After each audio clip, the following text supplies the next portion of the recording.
إن الحمد لله نحمده ونستعينه ونستغفره ونعوذ بالله من شرور أنفسنا ومن سيئات أعمالنا من يهده الله فلا مضل له ومن يضلل فلا هادي له وأشهد أن لا إله إلا الله وحده لا شريك له وأشهد أن محمدًا عبده ورسوله يا أيها الذين آمنوا اتقوا الله وقولوا قولا سديدا يصلح لكم أعمالكم ويغفر لكم ذنوبكم ومن يطع الله ورسوله فقد فاز فوزا عظيما يا أيها الناس اتقوا ربكم الذي خلقكم من نفس واحدة وخلق منها زوجها وبث منهما رجالا كثيرا ونساء واتقوا الله الذي تساءلون به والأرحام إن الله كان عليكم رقيبا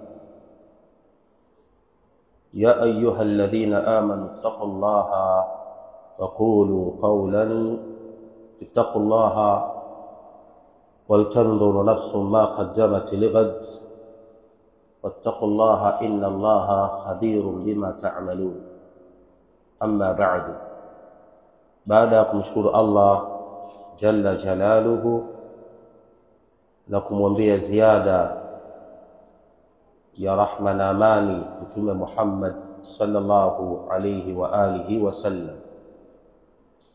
إن الله تبارك وتعالى يخلق ما يشاء ويختار.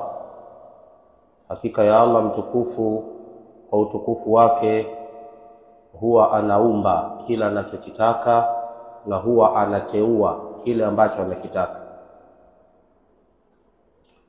Na Allah ameteua viumbe binadamu, akateua maeneo, akateua nyakati na vinginevyo akavifadhilisha zaidi ya vingine.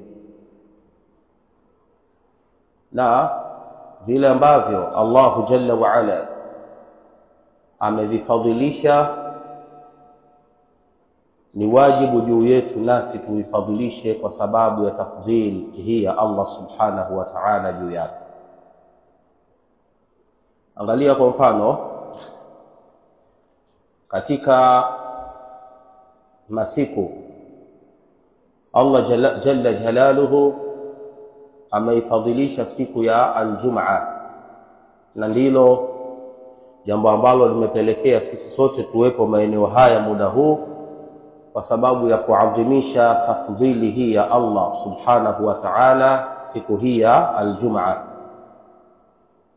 Lakini kama sio hivyo tu, Allah Subhanahu wa Ta'ala amefadhilisha maeneo kama vile maeneo ya Makka, maeneo ya Madina, maeneo ya Al-Aqsa yakawa ndio bora kuliko maeneo yote mengine. Sio hivyo tu, Allah kafadhilisha nyakati, misimu. Hii misimu ambayo tuko nayo sasa hivi ni katika al-ashhurul hurum, miezi mitukufu. Katika miezi 12 ambayo Allah Jalla wa Ala ameiumba katika mwaka, akateua katika hiyo miezi 12 miezi hii minne ambayo akaipa fadhila nyingi dhidi ya miezi mingine.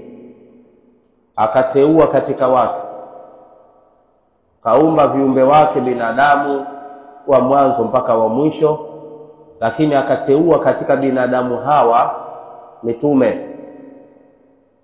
Allahu yastafi min almalaikati rusulan wa min annas. Allah kateua katika malaika wajumbe wake, lakini kateua pia katika binadamu wajumbe wake. Hawa mitume wa Allah tabaraka wa taala katika binadamu ndio watu bora kuliko binadamu wengine. lakini katika hao mitume waliokuwa bora, ndani yao kuna waliokuwa bora katika hao mitume. Tilka rusulu faddalna ba'dahum ala ba'd, hao ni mitume wa Allah, tumewafadhilisha baadhi yao dhidi ya wengine. Kwa hivi ndivyo ambavyo uumbaji wa Mola wako na uteuzi wa Mola wako ulivyo. Kwenye kile ambacho kimefadhilishwa na Allah subhanahu wa ta'ala, ni wajibu juu yetu sisi kukifadhilisha kama kilivyofadhilishwa. Dhalika wa man yu'azzim hurumati llahi fahuwa khairun lahu 'inda rabbih, yamekuwa hayo kwa sababu yule ambaye anafadhilisha vile vilivyotukuzwa, Allah kavifanya vitukufu, basi hiyo ni kheri kwake mbele ya Mola wake. Dhalika wa man yu'azzim sha'air Allah innaha min taqwa alqulub, yamekuwa hayo kwa sababu yule ambaye anaadhimisha alama alizoziweka Allah tabaraka wa taala za kujulisha uwepo wake, za kujulisha utukufu wake, za kujulisha ibadati ambazo anataka afanyiwe. Mwenye kuadhimisha vitu kama hivyo, hiyo ni katika alama ya utukufu. Dhalika wa man yu'azzim sha'air Allah fa innaha min taqwa alqulub, hiyo ni alama ya uchamungu wa moyo. Ayuha almu'minun, enyi ndugu katika imani, katika mawasimu hizi ambazo Allah amezifadhilisha kama misimu hii ya miezi mitukufu ambayo Mtume Muhammad sallallahu alaihi wasallam anatuambia thalathun mutawaliyat, miezi hiyo mitukufu mitatu imefuatana. Dhulqaada ambao ndio tupo nao sasa, tumeshavuka nusu ya kwanza, tunaelekea kwenye nusu ya pili. Lakini Dhulhijja, mwezi wa Dhulhijja, na katika mwezi wa Dhulhijja yakafadhilisha sana masiku 10 ya mwanzo, kiasi ambacho Mtume Muhammad sallallahu alaihi wasallam akatwambia ubora wa mwezi wa Dhulhijja, lakini pana ubora ndani yake wa masiku 10 ya mwanzo. Ma min abdin ya'malu 'amalan ahabba ila Allah tabaraka wa ta'ala, hakuna mja yoyote ambaye atatenda matendo yenye kupendeza zaidi mbele ya Allah jalla jalaluhu kama yale yanayofanywa min hadhihi al-ayyam al-'ashr, katika siku hizi 10 za mwanzo za mwezi wa Dhulhijja. Lakini baada ya hapo pana mwezi wa Muharram. Hizi zama zote Allah akatoa tamko la jumla, fala tadhlimu fihinna anfusakum, msifanye dhulma ya nafsi zenu katika misimu hiyo. Ayuha almu'minun, enyi ndugu katika imani, katika tafdhilu ya Allah subhanahu wa ta'ala, katika vile alivyoviumba, amefadhilisha watu katika viumbe wake, tafdhili ambayo ikapelekea awajalie watu hao kuwa ni rejea ya waja wake katika ibada ya kumwabudu yeye Allah jalla jalaluhu. Narudia tena sehemu hii nieleweke. Allah subhanahu wa ta'ala katika vile alivyovifadhilisha, amewafadhilisha familia moja, imekuwa ndio familia bora kuliko familia zote duniani. Alafu akataka waja wake waige ibada kutokea kwenye matendo ya familia hiyo. Wao pamoja na maeneo yao ambayo walikwenda kuyafanyia hayo waliyofanya, vyote hivi vimeteuliwa na Allah subhanahu wa ta'ala, akatutaka sisi waja wake fi mashariki al-ardi wa magharibiha, al-aswad wal-abyad, viumbe wake waliopo mashariki ya dunia na magharibi yake, weupe miongoni mwake na weusi miongoni mwao, hawa wote amewataka. Thumma auhaina ilaika anittabi millata Ibrahima, kisha tukaleta maamrisho kwako wewe Muhammad, fuata na fuateni tamaduni alizokuwa nazo Nabiyullah Ibrahim alayhi salam.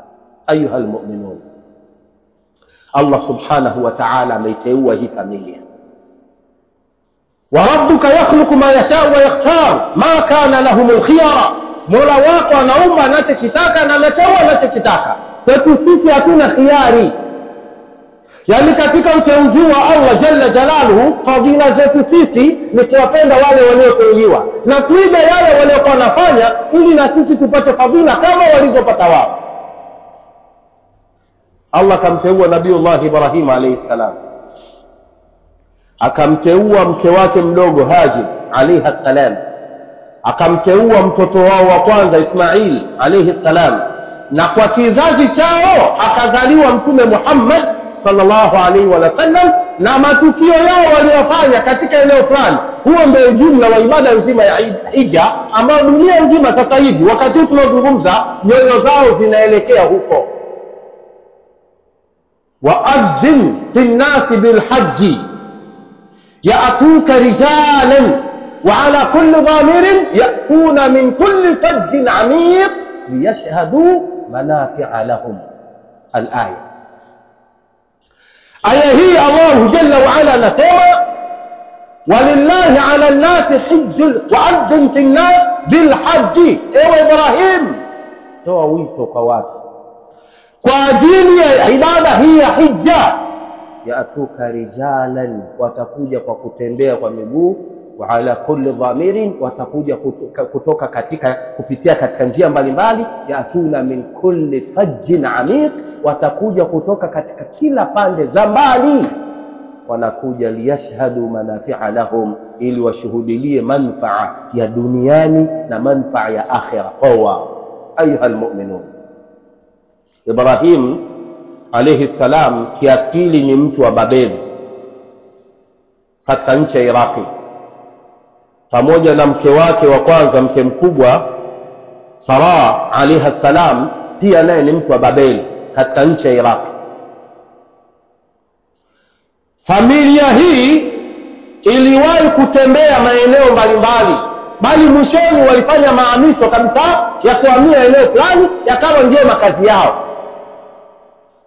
Katika maeneo ambayo waliwahi kutembea, Nabiiullah Ibrahim alayhi salam aliwahi kutembelea katika nchi ya Misri.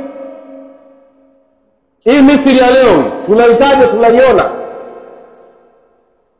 na inafahamika katika tarehe kwamba mama yetu Sara alayha salam alikuwa ni mama mrembo mno, mzuri sana. Walipofika katika nchi ya Misri, kama ilivyokuwa ada ya wafalme wengi, huwa wao wanapenda vizuri vizuri viwe vya kwao. Kwa urembo wa mama yetu Sara ulimtia uenda wazimu mfalme wa Misri wa wakati ule. Akamtaka mama yetu Sara, na Ibrahim alayhi salam alipolahidhi hilo akaulizwa kwamba huyu ni nani wako? Ibrahim alayhi salam akasema huyu ni dada yangu, hadhihi ukhti, huyu ni dada yangu. Wayaktubu min dhalika annaha ukhtuhu fil iman, alikusudia kwamba ni dada yake katika imani. Naam, wanawake wote wa Kiislamu ni dada zetu katika imani. Mfalme akajua kwa kuwa huyu ni dada yako, basi mimi nitakuwa shemeji yako. Lakini leo kama Ibrahim alayhi salam angesema yule ni mke wake, huenda angejihatarisha, kwa sababu sasa ingekuwa mafahari mawili yanagombania sehemu moja, na huyu mfalme ana mamlaka ya kifalme. Pamoja na kwamba Ibrahim ni mtume, ana taayidi ya Allah tabaraka wa taala, lakini alisema ni dada yake. Mfalme akaona hakuna kesi, huyu dada yako mimi nitakuwa shemeji yake. Alipowapokea katika mamlaka yake, akampa eneo lake la kulala mama yetu Sara alayha salam, akampa eneo lake la kukaa la kulala Ibrahim alayhi salam. Usiku mfalme akawa anakwenda kwenye mama kwa dhamira mbaya ya kwenda kufanya uchafu. Na mama yetu Sara alayha salam pia alikuwa ni mama mcha Mungu mno. Kila pale ambapo alikuwa yule mfalme anataka kumkurubia mama Sara, ardhi ikawa inachikia, anazama. Akahawili mara tena talaka mara, mwisho akayakinisha kwamba huyu mama ni mtu msafi, haiwezekani kwa kufanya hayo anayoyahitaji ya uchafu. Mfalme mwisho akaona bora ampe zawadi yule mama. Baada ya kuwa muda wao wa kuishi pale umekwisha, majukumu yao yamemalizika, wanataka kuondoka kwa ajili ya kujitoa kimasomaso, yule mfalme akatoa mjakazi wake mmoja ambaye anaitwa Hajir, akampa kama zawadi. Kipindi hicho Ibrahimu alayhi salam kajawa 90 min umri, amekwisha kuvuka miaka 90 katika umri wake. Na huyu mama pia kama mwenyewe anavyojieleza, aalidu wa ana ajuzu wa hadha ba'li sheikha, hivi naweza nikapata mtoto hali ya kuwa mimi ni ajuza, kibibi kikongwe, lakini hata mume wangu naye ni mtu mzima. Wakamchukua mjakazi wao, wakaondoka zao, wakarudi zao katika maeneo yao waliohamia kutoka kwao kule Babeli Iraki kwenda katika ardhi Palestine, ndio makazi waliochagua, maeneo ya uhamishoni walikuwa wanaishi pale. Walipofika pale, mama yetu Sara akaingiwa na ule huruma wa kibinadamu kwamba nimeendelea kuishi na huyu mume wangu mpaka tunafikia utu uzima, hatuna mtoto, huenda huyu binti mjakazi niliopewa akawa na uzazi. Akampa zawadi Nabiiullah Ibrahim mjakazi yule amfanye kama mke. Na huyu ni masuria au mulkul yamin. Inajuzu kwa mwanamume kama atapata masuria kama huyu, mulkul yamin kama huyu, sio dada wa kazi, naomba nieleweke vizuri hapa. Inajuzu kwa mtu ambaye ana masuria kama huyu, mateka wa vita wa kike, na akakabidhiwa kwa ni miliki yake, inajuzu kumtumia kimwili kama mke wake, illa ala azwajihim au ma malakat aymanuhum. Hamtakiwi kutumia tupu zenu isipokuwa kwa wenza wenu, mke kutumia utupu wa mume wake, mume kutumia utupu wa mke wake, au ma malakat aymanuhum, au kutumia utupu wa yule mulkul yamin, ndio hawa mateka wa vita wa kike ambao wapatikani mpaka patikane jihad. Baada ya jihad tupate ngawira, katika zile ngawira wakiwepo wanawake, inajuzu kuwatumia kama wake, hata kama ukipewa 10 20 inajuzu kuwatumia wote kama wake zako, hakuna ndoa wala hakuna nini. Ibrahimu akakabidhiwa yule mjakazi, akamtumia kama mke wake. Allah akatia baraka, yale matakwa na matarajio ya mke wake mkubwa yakawa yametimia. Yule mama akapata ujauzito. Mama alipopata ujauzito, Nabiiullah Ibrahim, yani yule mama Sara alayha salam, akaingiwa na ubinadamu, wanamke ukamrudia. Akaanza kuona wivu kwamba mimi nimekaa miaka yote kwenye ndoa sijapata mtoto, huyu binti kagusa tu mara moja amepata mtoto. Hilo jambo likamtia maumivu mama yetu Sara, akaingiwa na wivu ule wa kike.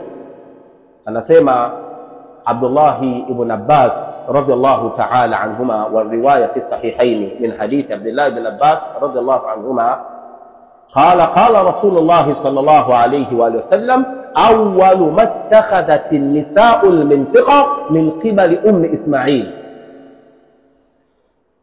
tu'fi atharaha min Sara. Kwa mara ya kwanza wanawake kujitengenezea mikanda ya kuvaa kiunoni ilitokea katika zama za Ibrahimu alayhi salam kwa mke wake mdogo Hajar. Alitengeneza ule mkanda wa kufunga kiunoni ili gauni lake likae vizuri, afute athari ya makanyagio yake wakati wa kuhama kuondoka kuelekea katika sehemu ambayo mume wake alimwambia watoke pale waelekee huko kwa amri ya Allah tabaraka wa taala. Hapa ndipo ambapo chimbuko la ibada hii ya hija ilipoanzia. Ibada hii adhima ya hija, nguzo katika nguzo za Uislamu, historia yake imeanzia hapo. Wahusika wake ndio hao, na maeneo walipoenda kuhamia ndiko eneo ambalo linafanyika ibada ya hija, na matendo waliyoyafanya katika tukio hili ndio matendo ambayo tunafanya kwenye ibada ya hija. Wewe nitajie tukio lolote unalojua kwenye ibada ya hija, mimi nitakwambia hilo tendo lilifanywa na Ismaili au lilifanywa na Ibrahim au lilifanywa na Hajar au lilifanywa na Mtume Muhammad sallallahu alaihi wasallam. Allah kaichagua familia hii, matendo yao yakawa ni ibada kwetu sisi, na ni matendo ambayo walikuwa ni majasiri, wanakabiliana na wakati mgumu, lakini kwa ajili ya kutekeleza yale yanayotakwa na Allah walitekeleza kila kile ambacho walikuwa wanakusudia. Ayuhal mu'minun, walihama familia ile kutoka katika eneo la Palestina Mke mdogo hajui wanakwenda wapi, kile kijitoto kidogo kichanga kimetoka kuzaliwa hakijui kinapelekwa wapi.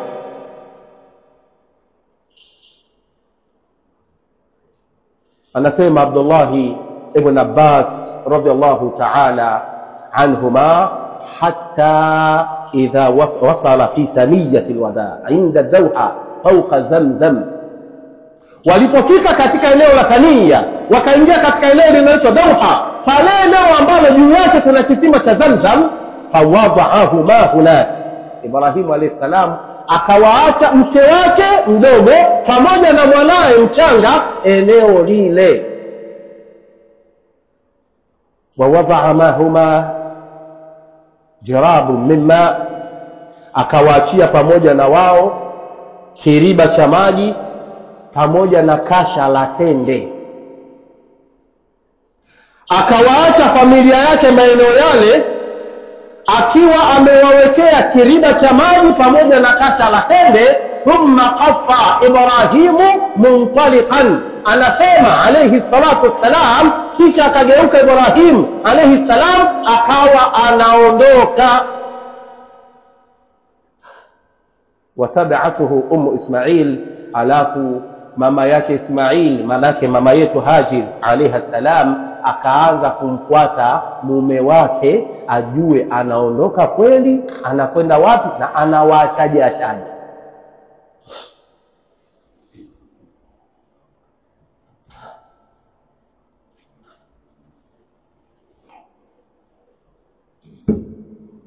Alhamdulillahi rabbil alamin, wa sallallahu wa sallam على إمام المرسلين نبينا محمد بن عبد الله الصادق الأمين وعلى آله وصحابته أجمعين. أما بعد، أوصيكم مرة ثانية بتقوى الله تبارك وتعالى، فإن من اتقاه وقاه ومن سار على نهجه نجاه.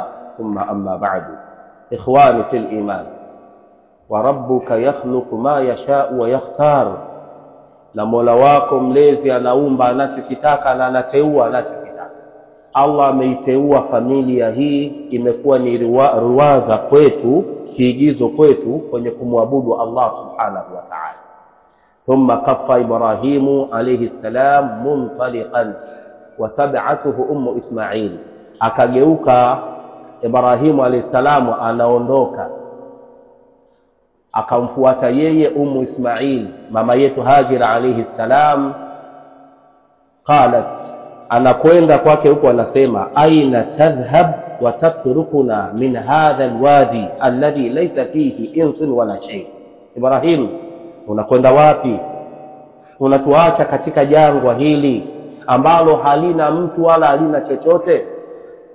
Walam yaltafitu ilaiha Ibrahim, Ibrahimu anaambiwa maneno haya na mke wake, hakugeuka kumgeukia kumjibu chochote. Faqalat thaniya, akasema yule mama mara ya pili maneno yale, unakwenda wapi Ibrahim? Unatuacha katika eneo hili ambalo halina chochote, jangwa, hakuna mtu wala hakuna nani, sisi tu, mimi na mwanangu mdogo tumetoka kujifungua. Ibrahimu hakumjibu. Mara ya tatu yule mama akamuuliza Ibrahimu alayhi salam, Allahu amaraka bihadha, hivi wewe mume wangu unafanya hivi kwani Allah ndio akakuamrisha ufanye hivi? Hapo Ibrahimu alayhi salam akajibu naam, akasema ndio. Yule mama kwa ujasiri wa kiimani na shiddatu tawakkul ala Allah, faqalat qawlan law qismat ala nisa'i alalam lawas'atuhum. Ili neno alilosema mama, lau kama lingegawanywa kwa wanawake wote walimwenguni lingewatosha neno hili na wangekuwa wema. Akasema idhan lan yudhi'ana Allah, ikiwa kama Allah ndio katuamrisha kwamba uondoke tuache katika eneo hili, Allah hatakupoteza, atakuwa pamoja nasi, wewe nani? Yule mama karudi zake, akaenda kwa mtoto wake na maji yake kiriba kimoja na tende zake, akawa anakula zile tende, anakunywa yale maji na anamnyonyesha mwanae Ismail. Allah alitaka kufanya jambo kubwa sana hapa, na ni kweli hilo jambo limebakia kwenye kumbukizi mpaka dunia itaondoka. Tutaendelea kuabudu kwa matendo ya hawa. Ibrahim alipofika katika eneo ilipo Kaaba leo, akageuka nyuma yake akaiangalia Kaaba, fadaa bihaula alkalimat wa rafa'a yadayhi. Riwaya imekuja inasema hivi, akaomba dua kwa maneno haya yafuatayo huku akiwa amenyanyua mikono yake. Haya maneno Allah ameyachukua ameweka ni aya ndani ya Qur'an katika sura Ibrahim.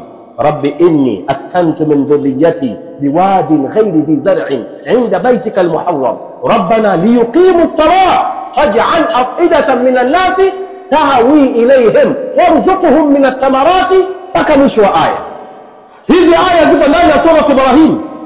Aliomba dua hii Nabiiullah Ibrahim akiwa ameelekea Kaaba, kanyanyua mikono yake juu, anamuomba Allah, anamwambia Rabbi, ewe Mola wangu mlezi, inni askantu min dhurriyyati biwadin ghairi dhi zar'in 'inda baytika al-muharram. Ewe Allah, mimi nimeweka sehemu ya familia yangu, bi mdogo na mwanae, biwadin, katika jangwa, ghairi dhi zar'in, ambalo halilimwi, 'inda baytika al-muharram, kwenye eneo hili ambalo lina nyumba yako tukufu ya Maka. Rabbana liyuqimu as-salah, ewe Allah, nimefanya hivi ili familia hii iwe ni alama ya unyosaji wa swala, utekelezaji wa ibada ya swala. Faj'al af'idatan minan nasi tahwi ilayhim, na kuomba Mola wangu, jalia nyoyo za watu ulimwenguni zielekee kwao. Allah kajibu dua hii. Kila Muislamu muumini mwenye kujua dini yake, mwenye kupenda ibada ya Mola wake, sasa hivi nyoyo zao zinaelekea katika eneo hilo, istijaba li rabbil alamin li du'a ar-rajul salih Ibrahim alayhi salam.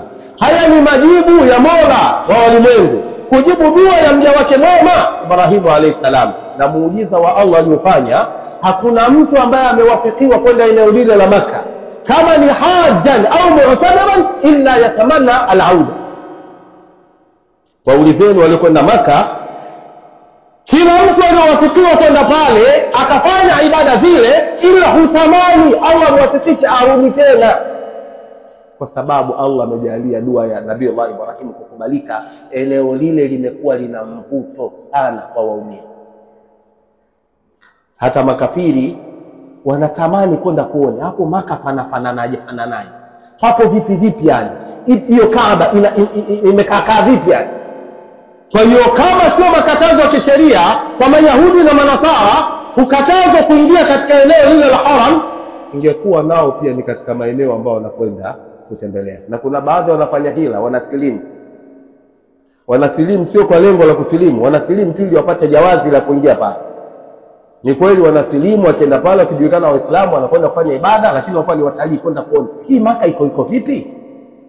Lakini mnajua kwamba Allah tabaraka wa taala anasema, inna awwala baitin wudi'a lin-nasi lalladhi bi Makkah mubaraka, nyumba ya kwanza ulimwenguni iliyowekwa kwa ajili ya watu kwenda kufanya ibada hapo ni nyumba ya Maka tukufu.